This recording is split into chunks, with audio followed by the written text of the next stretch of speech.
La psychologue sent qu'elle tremble en descendant le couloir de la prison. Elle a entendu les histoires. Il est l'un des tueurs les plus dangereux des États-Unis. Le nombre de ses victimes dépasse largement les 100, la majorité ayant été tuées en un peu plus d'une semaine. À main nue, nul ne sait vraiment pourquoi il a agi ainsi. Il y a bien des théories. C'était peut-être de la rancœur, car plusieurs victimes de son carnage étaient de sa famille. Mais cela n'expliquait pas les 40 autres. Des inconnus que le tueur n'avait jamais rencontrés ni abordés, jusqu'à ce qu'ils serrent leur corps hurlant. Très vite, elle atteint le bout du couloir. Elle sait qu'il est derrière cette porte, menotté à la table et les chevilles entravées. Il mourra dans 24 heures. Injection létale. Elle pense néanmoins que si quelqu'un pouvait survivre à cette épreuve sur cette terre maudite, ce serait le diable derrière cette porte. Fini de jouer. Elle ouvre la porte et aperçoit une montagne de muscles en combinaison orange. Ses yeux sont perçants et pourtant si tristes, si fatigués, plus qu'hostiles. Il a l'air profondément épuisé. Elle a déjà interrogé des tueurs, y compris en série. C'est le métier de psychologue criminel. Mais cet homme est le premier à l'effrayer.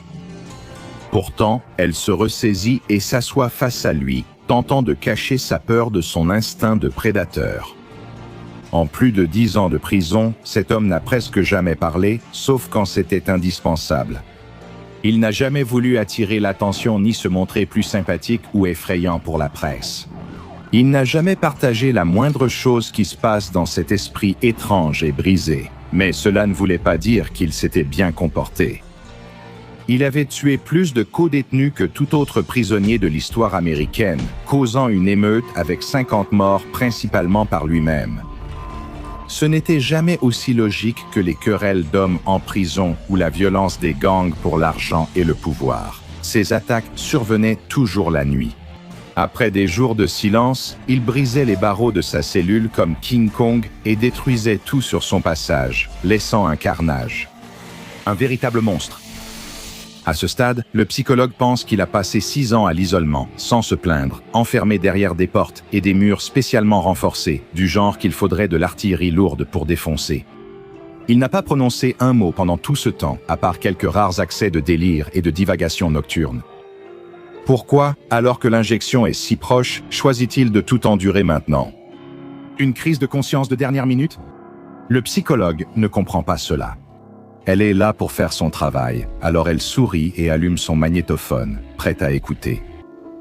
Et le tueur s'éclaircit la gorge et parle d'une voix étonnamment douce et posée. « Je n'ai jamais voulu blesser qui que ce soit. »« Je veux être clair, dit-il. Je ne suis pas du tout cruel. »« Vraiment pas. C'est pour ça que tout ça a été si difficile pour moi. » Ce n'est pas ce à quoi elle s'attendait. Quand les tueurs en série choisissent généralement de se confier alors que la mort plane, c'est souvent une litanie de plaintes. Mes parents m'ont laissé tomber, la société m'a laissé tomber. Toutes mes victimes l'avaient cherché, elles m'ont provoqué, elles m'ont tenté, et ainsi de suite. Mais ce ton étrange l'a fait hésiter avant qu'elle ne réponde. Pourquoi as-tu fait du mal à ces personnes? Elle remarque que son énorme corps se tend à cette pensée. Tu vas penser que je suis fou quand je vais te le dire. Il dit, je ne suis pas fou.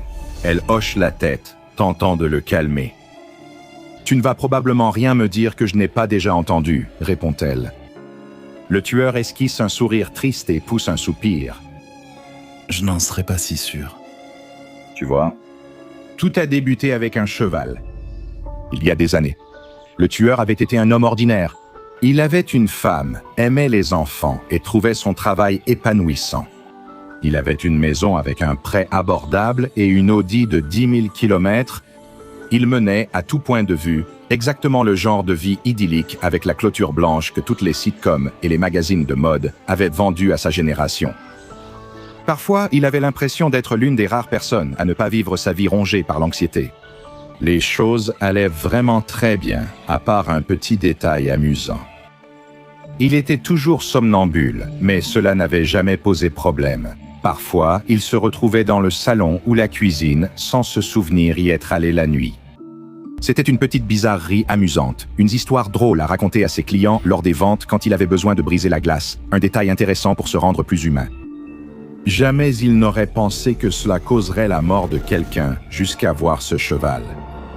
L'homme, futur tueur, faisait l'un de ses rêves habituels. Il était dans un pays des merveilles sucrées, façon Willy Wonka, mâchant une grosse guimauve. Son moi supérieur penserait qu'il bave sûrement sur son oreiller. Il profitait simplement de ce rêve, jusqu'à ce qu'un intrus étrange fasse soudain irruption dans ses songes. Il crut d'abord voir un cheval galopant parmi les meules glacées au chocolat, mais non. Deux personnes déguisées en cheval portaient un costume de fortune en tissu jaune peint de couleurs vives. « Hé, Becarou, essaye peut-être une guimauve plus petite ?» dit-il d'une voix nasillarde et campagnarde. « Elle est trop grosse pour ta petite bouche de bébé. » Quelle remarque étrange, ce n'était même pas une insulte claire. Qui est complexé par la taille de sa bouche? Peut-être les requins, mais ça l'a vraiment touché sans qu'on sache pourquoi. Il n'a pas seulement été choqué par les propos de ce faux cheval, il en a aussi été furieux. Il voulait attraper cette chose et écraser sa fausse tête, mais en poursuivant le cheval dans le royaume des bonbons, il continuait juste de courir. Il se moquait de lui, lançant encore des insultes bizarres, comme lui demander s'il avait acheté ses cheveux dans un magasin de cheveux, ou dire qu'il avait arraché toutes les poches de ses jeans pour les vendre à la Yakuza, puis qu'il avait dépensé tout l'argent dans des machines à pachinko. Chaque bribe de non-sens surréaliste ravivait sa rage, l'incitant à accélérer et combler la distance sur ce cheval de clown. Il s'est jeté sur cette chose, la frappant et la lacérant violemment. Il allait l'éventrer comme une piñata, arracher la bourre de cette chose sans valeur, il allait. Un hurlement aigu, perçant, de pure agonie sortit l'homme de sa transe. Il n'était plus au royaume des bonbons, mais agenouillé dans les rues de sa ville natale. Il ne frappait pas ce cheval de rêve sans valeur, mais quelque chose qui avait été humain autrefois, quelque chose qui avait été de la famille. Son sang brillait noir sous la lune. La rue était jonchée de cadavres, et lorsqu'il comprit qu'il avait fait ces cadavres avec ses propres mains terribles et profanées, tout ce qu'il put faire, c'était crier. Et le plus effrayant, c'est qu'il est loin d'être le seul à qui ce cauchemar littéral est arrivé. Vous êtes-vous déjà réveillé en étant vraiment en colère contre quelqu'un à cause de quelque chose qu'il vous a fait dans un rêve? C'est une sensation déconcertante de savoir que des fantasmes créés par votre propre esprit peuvent avoir un tel impact sur vos heures d'éveil. C'est sur ce mécanisme que le SCP-8067, appelé aussi cauchemar du combat, repose, produisant des effets étranges et effrayants. Ce phénomène, très rare statistiquement, n'a jusqu'ici concerné que des personnes aux États-Unis. Le Canada et l'Ouzbékistan, bien que les deux concernés en Ouzbékistan étaient des touristes américains ou canadiens. Aucun déclencheur externe clair n'explique ce phénomène, mais les personnes somnambules semblent plus vulnérables. La première phase de l'anomalie se produira lorsque la victime sera en sommeil NREM, c'est-à-dire en sommeil sans mouvement oculaire rapide. Ils feront un rêve extrêmement angoissant pendant exactement 23 minutes et 30 secondes. Et pendant cette période, ils entreront dans un état somnambulique anormal dont il est impossible de sortir. Le somnambulisme est déjà dangereux, mais ces somnambules ont des caractéristiques anormales qui augmentent leur force et leur potentiel de nuisance. Fait notable, certains de ces effets incluent la capacité soudaine de soulever 10 fois son poids. Pouvoir courir à 120 km/h, mâcher la brique et le béton et digérer des matériaux inertes. Cependant, vous n'êtes pas invulnérable dans cet état, et plusieurs des personnes affectées par SCP-8067 ont été tuées après avoir accidentellement couru dans la circulation. Qu'est-ce qui pourrait bien causer tout cela? Selon la Fondation, ces cas ont tous en commun l'apparition d'un cheval de pantomime jaune criard, représenté par deux personnes dans un costume de théâtre bon marché. L'un fait les pattes avant, l'autre les pattes arrière. Ce cheval se met à chahuter et à insulter la victime, la rendant folle de rage. Ce qui est particulièrement étrange, c'est que les insultes sont tout simplement trop ésotériques pour être réellement offensantes, d'une manière tellement absurde et aléatoire que cela en devient unique. Tu n'entreras jamais dans le groupe des pains et céréales. C'est ça ta méthode d'irrigation? Qu'est-ce qui ne va pas, fiston? Pas assez homme pour classer tes organes? Tout cela dit d'une voix aiguë, avec un fort accent du Sud, une voix que certaines victimes ont décrite comme ressemblant à celle d'une belette. Je ne sais pas pour vous, mais moi, je me sens déjà furieusement en colère. Un cas grave concerne un homme de 48 ans, ayant passé la plupart de sa vie dans le couloir de la mort. avant de se porter volontaire comme classe D auprès de la Fondation SCP. C'était un homme étrange, ayant commis une véritable tuerie horrible où il a assassiné 15 personnes dans un état altéré. Cet état altéré, comme il s'est avéré, était dû à l'influence du cauchemar combattant. Cependant, il n'est qu'une des 10 personnes affectées par le problème SCP-8067 qui sont actuellement sous la garde de la Fondation SCP. Depuis son confinement, le cauchemar combattant lui rend visite 3 fois plus souvent. Jetons un coup d'œil aux données des 9 autres âmes malchanceuses qui ont rencontré ce cheval cauchemardesque et ont survécu pour raconter leur histoire. Un libertarien de 63 ans a été menacé par un cheval dans son ranch isolé où il stockait de nombreuses armes pour défendre son mode de vie souverain. Le résultat fut qu'il a tiré plus de 5000 balles à l'intérieur de sa maison, essayant de tuer le cheval qui n'existait que dans son esprit, ce qui a conduit à son arrestation par la suite. Son consortium d'associés, Ne me marche pas dessus, a depuis lancé une campagne pour prouver que le gouvernement avait provoqué l'affrontement. Une campagne visant à discréditer cet homme, que la Fondation n'a réussi qu'en partie à réprimer. Une femme de 32 ans a été arrêtée après avoir causé un carambolage de 28 voitures sur l'autoroute, ce qui est étonnant puisqu'elle dormait en riant. Elle faisait cela parce qu'elle croyait être à la poursuite du combat. Mar, qui avait volé la Papamobile, le véhicule blindé utilisé par le pape, la Fight Mare, n'avait en réalité pas volé la Papamobile. Un garçon de 12 ans vivant dans une ferme a été une victime fonctionnelle de SCP-8067, recevant souvent la visite de la Fight Mare depuis ses 5 ans. Pendant ces crises, il a tenté de dévorer plusieurs vaches de la ferme. Il pensait peut-être, en rêvant, que c'était le cheval dont sa famille l'avait éloigné. Ces méthodes pour atténuer les cauchemars ont inspiré la méthodologie de confinement du SCP-8067 par la Fondation. Une femme de 24 ans est accidentellement tombée d'une fenêtre du 5e étage en somnambulant lors de ce qui devait être une lutte intense contre le cauchemar. Grièvement blessée, elle a tout de même mordu le cou des ambulanciers venus la secourir. Elle est dans un coma permanent, ce qui la rend paradoxalement plus dangereuse car elle reste constamment dans son rêve puissant. La Fondation doit donc la maintenir constamment attachée. La folie meurtrière de cet homme de 31 ans semblait encore plus étrange et embarrassante en cette période de violence. Après avoir agressé de nombreuses personnes, il a tenté d'avoir des relations avec le pot d'échappement de sa Dodge Charger 2015.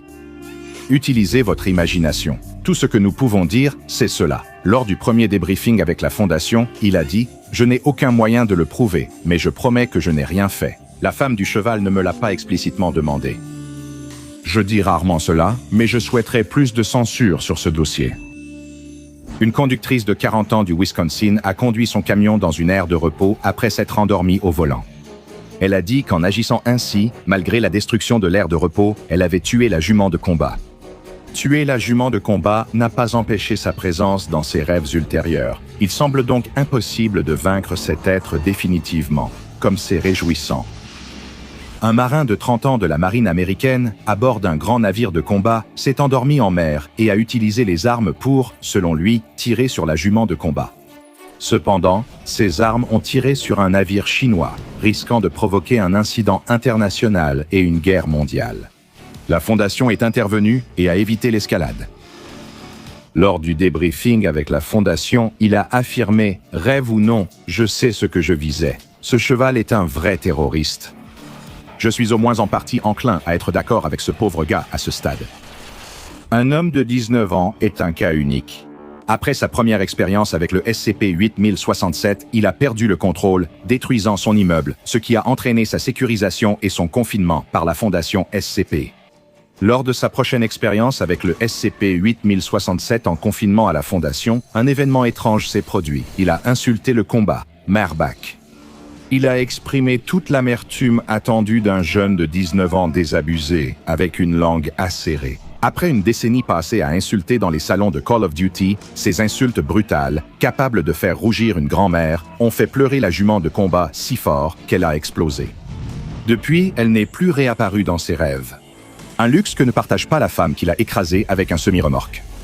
La Fondation envisage cette méthode pour lutter contre l'entité et consulte des humoristes spécialisés dans l'insulte pour des conseils. Un homme de 38 ans a failli provoquer une tragédie lors d'un incident SCP-8067 sur un vol commercial.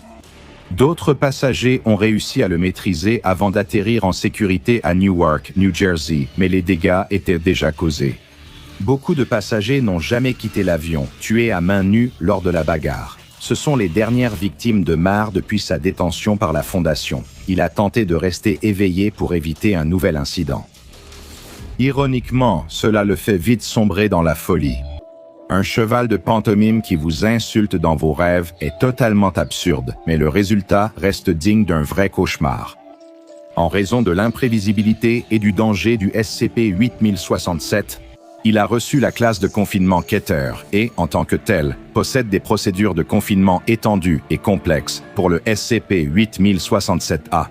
Les personnes mentionnées précédemment, affectées par le phénomène, sont gardées dans des cellules de confinement humanoïdes, standard au site 59, car elles ne présentent aucun risque lorsqu'elles sont éveillées. Malheureusement, lorsqu'elles dorment, c'est une toute autre histoire. Elles doivent dormir dans des lits spéciaux renforcés, avec moniteur ECG intégré.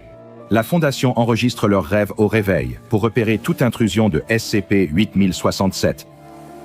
Pour sécuriser les chambres contre SCP-8067, nous appliquons le protocole 58, Gérian. Plusieurs précautions pour effrayer le cheval onirique monstrueux. Ces précautions sont les suivantes. Il doit y avoir au moins 6 petits cercles en carton, avec les mots « piège à cheval » écrits lisiblement sur la face supérieure, placés sur le sol de la pièce pour dissuader les mouvements du cheval. Placez 10 grammes de sel en cercle autour du lit, gardez le récipient étiqueté « potassium en poudre » à proximité. Avertissement. Explodinate. Fait exploser les chevaux au contact. C'est une ruse astucieuse et un acte de guerre psychologique contre le cheval. Et bien sûr, il y a le piece de résistance. Un jouet Godzilla en plastique, tourné vers la porte, avec un couteau et une fourchette en plastique collée à ses bras. Et une étiquette de Fondation Niveau 1 indiquant « Jérémy, dévoreur de chevaux ». Vous pourriez penser que cette procédure de confinement est moins complexe que le grand réservoir d'acide pour SCP-682 ou les barrières sophistiquées contre les capacités de SCP-106.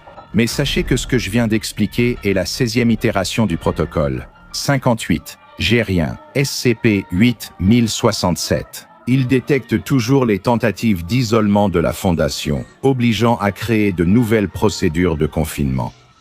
Les agents de la Fondation, présents dans le gouvernement et les forces de l'ordre, surveillent les personnes condamnées pour crimes violents. Si l'un d'eux évoque une rage causée par un cheval de rêve comme moteur de leur crime, transférez discrètement ces personnes au site 59 pour interrogatoire et confinement si besoin. Toute mention de la jument de combat doit être supprimée immédiatement. Ainsi, une connaissance généralisée de l'entité peut causer de faux positifs et servir d'excuse aux criminels pour échapper aux conséquences de leurs actes. Des robots d'exploration web traquent et éliminent souvent les rares mentions en ligne de la jument de combat, une des anomalies découvertes récemment. Il existe aussi une classe de risque pour la jument de combat, classée avertissement, indiquant qu'elle peut causer des dommages modérés aux personnes et à leur entourage. Les victimes de la jument de combat pourraient juger modéré, euphémistique. La classe de perturbation est kénique, ce qui implique que ses effets pourraient atteindre une ville moyenne, rendant sa maîtrise assez difficile. Mais comment peut-on vraiment contenir ses propres rêves, ces paysages sauvages et indomptés de la conscience de soi? Et si, en contemplant ce soir les collines vertes et floues de vos rêves, vous voyez un certain cheval galoper vers vous? Nous espérons que vous serez plus maître de vous que ceux évoqués aujourd'hui. Rejoignez le Patreon du Dr Bob et devenez chercheur junior. Consultez une autre entrée du Dr Bob, comme celle sur le SCP-705, la pâte à modeler militariste.